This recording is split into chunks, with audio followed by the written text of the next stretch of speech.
Hi everyone, welcome to my YouTube channel and this is your girl Lisa Johar और आज की video में I'm going to share my experience with Indigo. So without doing any more delay, let's get into it. तो मैंने शायद अक्टूबर में अपना interview दिया था and of course it was not my first attempt like I am not going to lie to you all कि भाई मैंने फर्स्ट इंटरव्यू में क्रैक कर दिया like seriously I don't know मतलब अभी भी मैं देख रही हूँ कि कुछ कुछ लड़कियाँ फ्रेशर हैं जो फर्स्ट अटेम्प्ट में क्रैक कर रही हैं बट आई थिंक पता नहीं ये कैसे पॉसिबल है क्योंकि दिल्ली में तो इतना ज़्यादा कंपटीशन है ना मतलब इस जॉब के लिए कि हर इंटरव्यू में लाइक हर एक इंटरव्यू में 200-300 से ज़्यादा लड़कियां आती हैं और वो सेलेक्ट डायरेक्टली सिर्फ एक या दो को करते हैं और कभी कभी उनको भी नहीं करते सबको पीएचडी में डाल रहे हैं ऐसा चल रहा है आजकल। तो जो लोग कर रहे हैं I mean they are very talented of course और भाई लकी भी है थोड़े से ठीक है। तो मैं किसी को भी ऐसा मतलब नहीं कहना चाहूँगी झूठी अफवाह फैलाना चाहती कि भाई मैंने फर्स्ट क्रैक में अपना इंटरव्यू क्रैक कर लिया so because that's not the case so I will be very honest with you all. और मैं पहले के इंटरव्यूज़ के एक्सपीरियंस भी शेयर करूँगी इन अपकमिंग वीडियोज़। तो अभी का जो इंटरव्यू का एक्सपीरियंस है एकदम रिसेंट वाला इंडिगो के साथ उसका एक्सपीरियंस मैं शेयर करने वाली हूँ। ये जो इंटरव्यू था मैंने शायद अक्टूबर में दिया था लाइक नॉट शायद मतलब आई एम नॉट श्योर कि मैंने मिड में दिया था या स्टार्टिंग में दिया था। Oh God I am having cold and just literally annoying me right now क्योंकि मुझे दिक्कत हो रही है बोलने में but still this is something जैसे जो मैं आप लोगों के साथ बहुत ही ज़्यादा एक्साइटमेंट के साथ शेयर करना चाहती हूँ तो I don't want it to hinder me या। तो मैंने इंटरव्यू दिया था लाइक ऐसे कुछ टाइम पे 10-12 को इंटरव्यू दिया था और मैं वेन्यू पे पहुंच गई थी 9 बजे के आसपास और हमेशा की तरह भर भर के लड़कियां आई थी। तो मेरे को लगा चलो जो भी है अब मुझे डर लगना ही बंद हो गया था इतनी बार जा जाके ना मतलब मैं लड़कियों को देख के डरती नहीं थी। मैंने देखा है भाई कि कितनी सुंदर लड़कियां आ जाएं कितनी ही वेल ग्रूम्ड हो कितना ही उनका कम्युनिकेशन अच्छा हो वो डायरेक्टली किसी को दे ही नहीं रहे हैं। तो अपने पॉइंट पे ज़्यादा फॉल्ट है नहीं उनके पास वैकेंसीज कम है हम ये कह सकते हैं। ओ गॉड। तो यार ये मुझे बहुत अनोइंग लग रहा है मतलब आई डोंट नो कि कैसा लग रहा होगा मेरी आवाज़ कैसी आ रही है but I hope you guys want जज मी राइट। तो मैं गई और फिर मैंने कम से कम शायद 10:30 या 11 बजे अपना फर्स्ट राउंड दिया था and first round is GD round. तो मैंने अपना इंटरव्यू एरो सिटी में दिया था और लिटरली मैंने दिल्ली के तो जितने भी वेन्यूज़ पर होता है ऑलमोस्ट सबको एक्सप्लोर कर लिया है क्योंकि हो ही नहीं रहा था ना। तो मैंने देख सोचा कि चलो वेन्यू चेंज करके देख लेते हैं क्या पता कहाँ पे लक एकदम चल जाए और क्या पता कौन सा वेन्यू लकी हो जाए मेरे लिए।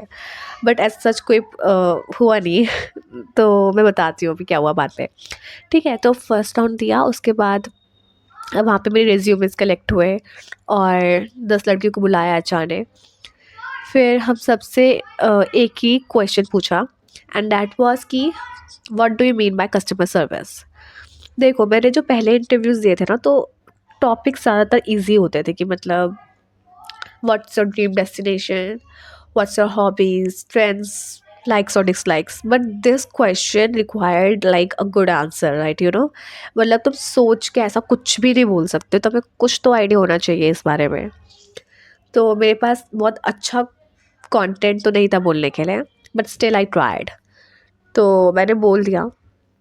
एक टिप जो मैं शेयर करना चाहूँगी for GD round with you all is that कि भाई तुम कम से कम 50 सेकेंड्स तो बोलो ठीक है।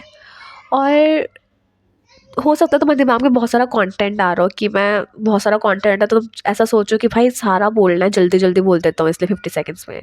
ऐसा नहीं है ठीक है। तुम्हारे पास कंटेंट कम हो ना तब भी और अगर बहुत ज़्यादा हो तब भी you have to stay calm and composed.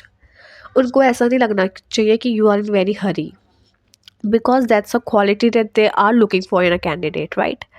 तो कभी भी अगर तुमने ट्रैवल किया होगा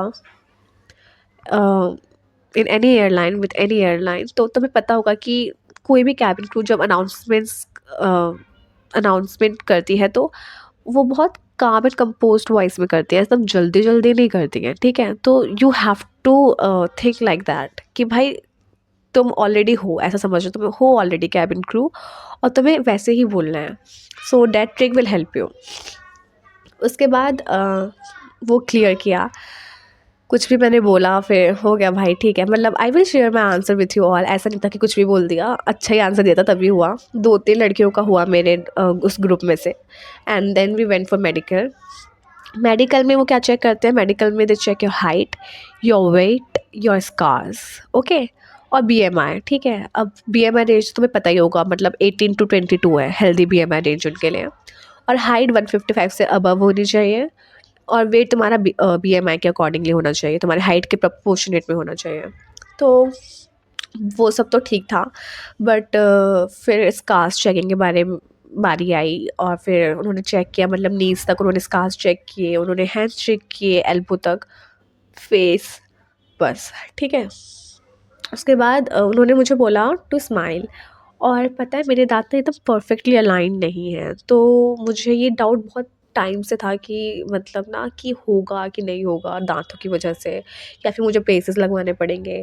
but you know guys what, like यहाँ पे भी मैं एक टिप देना चाहूँगी तुम लोगों को, कि जस्ट डोंट ओवरथिंक। अगर तुम्हें इस फील्ड में आना है, if you want to become a cabin crew, don't overthink, just go for interview. क्योंकि इंसान ना अपने इनसिक्योरिटी के बारे में, मतलब खुद की इनसिक्योरिटीज़ को ज़्यादा ऐसा एकदम सीरियसली लेता है। अगर तुम किसी और के सामने जाओगे तो उसके लिए वो शायद नॉर्मल हो, मतलब they won't even pay attention to it, but क्योंकि वो हमें हमारी इनसिक्योरिटी पता होते हैं तो इसलिए हमें उस चीज़ को हम ज़्यादा अटेंशन देते हैं, समझ रहे हो? तो अपने हिसाब से कुछ भी मत सोच लो कि भाई मेरे में ये इनसिक्योरिटी, मेरे में ये खराबी है, मेरे में वो खराबी है, जस्ट गो फॉर इंटरव्यू। अगर उन्हें कुछ खराबी लगेगी दे विल टेल यू, तो तुम उस हिसाब से फिर सोच लेना कि what you want to do then, okay, but just don't decide by your own self. फिर मेडिकल हुआ, मेडिकल में भी क्लियर हो गया जैसे तैसे करके, और then we went for virtual. Virtual round ठीक था, मतलब उन्होंने मुझसे काफ़ी ट्रिकी क्वेश्चंस पूछे, दो इंग्लिश में तो चलो तुम कुछ भी पूछ लोगे तो I will be like okay, कुछ ना कुछ मैं अपने मनगढ़ंत कहानी बना के बोल दूँगी। यार तुम ना भी मेरे को ज़्यादा ऐसे मतलब माइंड मत करना, बट आई थिंक मैं कुछ वर्ड्स को अच्छे से प्रोनाउंस नहीं कर पा रही हूँ, because my nose is like literally blocked. I just can't even breathe properly, और मुझे ना बात करने में प्रॉब्लम हो रही है उसकी वजह से। तो इसलिए just don't mind it. I know I'm not able to pronounce certain words properly, and I can't do anything. I can't help it. So it is what it is. So I was speaking about virtual round. तो virtual round में उन्होंने English में बहुत वैसे questions पूछे, normally पूछते हो, like tell me about yourself, about your hobbies, about your strengths, and like your dream destination. और ड्रीम डेस्टिनेशन जब मैंने नाम बताया तो उन्होंने कहा था क्यों जाना चाहते हो, तो मैंने बोला कि भाई जो भी मेरा आंसर था मैंने बोल दिया। फिर उसके बाद उन्हें पता चल गया कि भाई हाँ चलो ठीक है, मेरी इंग्लिश एकदम झकास है, तो फिर उन्होंने सोचा कि हिंदी में कुछ पूछता हूँ इससे। और भाई मतलब एक होता है ना कि चलो आप मेरी हिंदी टेस्ट करना चाहते हो तो you are just communicating with me, but that was not the case.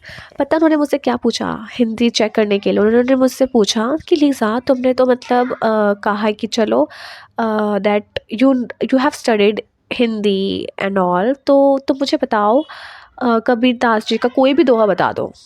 And I was literally blank. मैंने कहा I have studied all those dohas chaupais, but तुम्हें एकदम से थोड़ा ना याद आएगा, मतलब मैंने स्कूल पास आउट के भी मुझे 1.5 साल हो गया, मैं कहाँ से एकदम से कोई चीज़ अगर मैंने रिसेंटली पढ़ी हो तो मैं बता भी दूँ, बट मुझे ऐसा कुछ याद ही नहीं आ रहा था। तो मैंने उन्हें अपना आंसर दिया, and then he was like Lisa, like are you sure it's a doha और इज इट अ चौपाई? तो मैंने कहा sir I have no idea, but I just tried my best, because it's just I'm not able to recall any doha right now. So he said it's okay, it's fine, it was a tricky question, I just wanted to test your confidence, but you really did it good. So I was like okay fine. तो वो मतलब एकदम खुश हो गए थे मेरे answer से, तो मुझे लग रहा था कि हो जाएगा वर्चुअल राउंड में, and it happened of course, I cleared virtual round as well. उसके बाद फोर्थ राउंड। गाइज आजकल मुझे नहीं पता बाकी स्टेट्स पे क्या चल रहा है, बट दिल्ली में तो ये हो रहा है ना कि फोर्थ राउंड ऐसा कुछ होता नहीं है। फोर्थ राउंड में एक सीनियर एचआर आती हैं, and then they announce results की, मतलब किसका डायरेक्ट सिलेक्शन हुआ, किसका पीएचडी में हुआ है। तो हमारे में ना मतलब कम से कम 20-25 लड़कियाँ बची थी उस टाइम तक, एंड तक, और उन्होंने सबको पीएचडी में डाल दिया। उसके बाद उन्होंने पूछा कि अगर उनमें से कोई एक्सपीरियंस्ड है किसी भी ऑर्गेनाइजेशन के साथ, तो मतलब of course in in aviation field only. तो उन्होंने पूछा और फिर एक लड़की थी और उसका डायरेक्ट सिलेक्शन हो गया, पर बाकी सबका नहीं हुआ। और बाकी सबको पीएचडी दिया, तो I was also given PhD. और मुझे पहले भी पीएचडी बहुत बार ऑफर हुई है, मैंने बहुत सारे इंटरव्यूज़ दिए हैं, और ऐसा है नहीं कि फ़र्स्ट टाइम में हुआ है तो इसलिए। एंड जब भी मैं देती थी ना पहले के इंटरव्यूज़, तो अभी तो ये दे ही नहीं रहा डायरेक्ट सिलेक्शन। मतलब अगर तुम बहुत लकी हो तो ही मिलेगा, या फिर बहुत ज़्यादा ऐसा मुझे लगता नहीं है कि कम्युनिकेशन को ऐसा कुछ इंपॉर्टेंस दे रहे हैं। आई थिंक अभी तो लक पे डिपेंड है डायरेक्ट सिलेक्शन वाला जो सीन है। अगर तुम फ्रेशर हो और फिर भी तुम्हें डायरेक्ट सिलेक्शन मिल रहा है, देन कुछ तो बात है भाई। लक पे लक की बात है, और कोई बात नहीं है, डोंट वरी। मैं ऐसा कुछ नहीं कह रही कि दे आर बायस्ड और something, no no, it's not like that. और और क्या कह रही थी मैं? हाँ, तो मुझे 1 मंथ का पीएचडी मिला था, और 1 मंथ का पीएचडी फिर मैंने एक्सेप्ट कर लिया, क्योंकि वो दे ही नहीं रहे डायरेक्ट सिलेक्शन ना। और मुझे पहले 2 मंथ्स के हो रहे थे, और मैं 2 मंथ्स का नहीं करना चाहती थी, क्योंकि उसका जो अमाउंट आपको पे करना है वो ज़्यादा है एज़ कम्पेयर टू 1 मंथ। तो मैंने सोचा कि भाई ठीक है, अब मुझे बहुत टाइम बाद 1 मंथ वाला अपॉर्च्युनिटी मिल रहा है, so why not to go for it. And that's was my experience guys. मैंने 1 मंथ का पीएचडी एक्सेप्ट कर लिया, और आई होप कि जो भी मैंने एक्सपीरियंस आपके साथ शेयर किया उससे आपकी हेल्प हुई होगी। अगर आपको इसके अलावा कोई भी और डाउट है, तो please just right it in comments, I will definitely reply.